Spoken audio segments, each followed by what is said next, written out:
কোনো রেসকোর্স ময়দানে নয়, গ্রামের ধান খেতে হলো ঘোড়া দৌড় প্রতিযোগিতা। জামালপুরে বৃহস্পতিবার বিকেলে এই প্রতিযোগিতা দেখতে ভিড় জমান নানা শ্রেণী পেশার মানুষ। ফসল কাটার পর এখন ফাঁকা পড়ে থাকা মাঠে ছুটে চলছে বিভিন্ন রঙের ঘোড়া। উদ্দেশ্য কে হবে জয়ী। টান টান এই উত্তেজনা মুহূর্ত শীত উপেক্ষা করে উপভোগ করেন হাজারো দর্শক।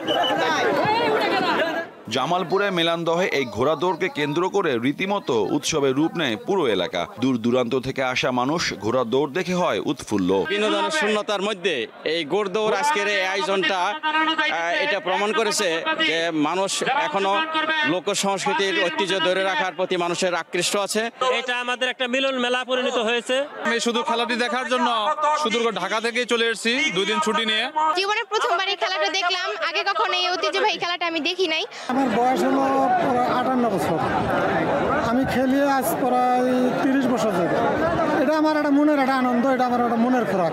অর্থ নয়, শুধুমাত্র আনন্দের জন্য এই প্রতিযোগিতায় অংশ নেন ঘোড়ার মালিকেরা। স্থানীয়দের পাশাপাশি অন্তত 13টি জেলা 50টি ঘোড়া অংশ নেয় প্রতিযোগিতায়। আমাদের যে সংস্কৃতি, যে ঐতিহ্যগত যে অংশগুলো, ঘোড়ার দৌড়, নৌকা বাইচ, এগুলোর মাধ্যমে গরুর দৌড়, এগুলোর মোরগের লড়াই, এগুলোকে আমরা পুনরুজ্জাগরণ করি এবং আমরা আমাদের প্রজন্মকে আমাদের ঐতিহ্যকে পরিচয় করিয়ে দেই।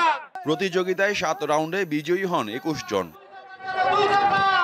দীপ্ত, বার্তা কক্ষ।